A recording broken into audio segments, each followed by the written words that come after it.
Let's talk about chaste tree berry. And this terrific plant that grows in a big, beautiful tree and has beautiful purple flowers. It is known and called chaste tree berry probably because of the stories with Greek mythology.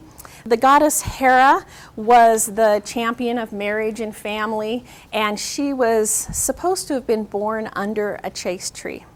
And young women in the Middle Ages, they would celebrate the goddess of fertility, and they would wear chaste tree flowers to symbolize their dedication to staying pure while they're young.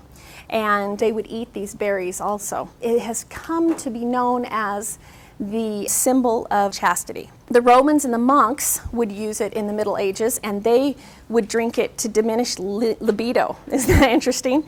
But it was named actually monk's pepper. I like chaste tree berry better. There hasn't been any research that supported lowering libido in men. So I don't know, but if it worked for them, good for them. In about 400 BC, Hippocrates wrote it would stop bleeding and hemorrhaging after childbirth. And about 3 centuries later, a Roman physician talked about and wrote about how it would normalize menstruation and help women in lactation, help them with breastfeeding. In the 1950s, German physicians and scientist groups got together and started doing some research. They made an extract, and they called it Vitex. That's another name for chaste tree berry, is Vitex. And they would make a Vitex extract, and they used it for breast tenderness, any type of PMS, or irregular menstruation. So if it's too heavy or too light, used very effectively in Germany for many, many years.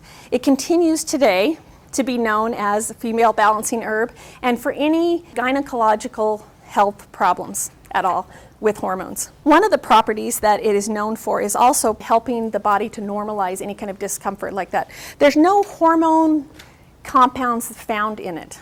It's not something that is full of hormones that they know of. And so a lot of the research shows that they feel like it has effect on the pituitary gland that actually helps regulate your hormones, and which is a great thing, because our pituitary glands often are very, very overtaxed.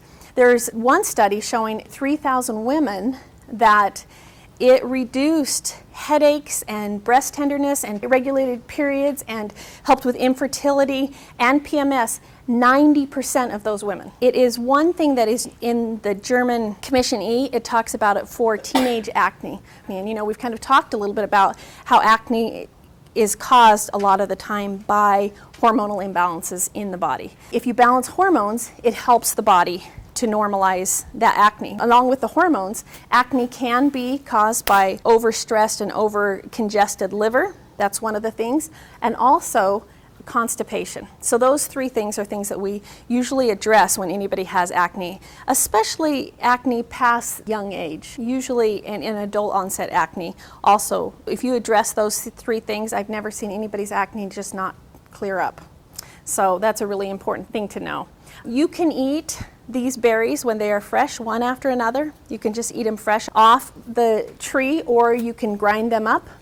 And they're very, very hard. They're teeny little berries, but it's definitely something that you can get. Make sure the trees aren't sprayed or anything if you're collecting chaste tree berries. But this is a really, really valuable herb for helping to balance women's bodies and their hormones associated with it.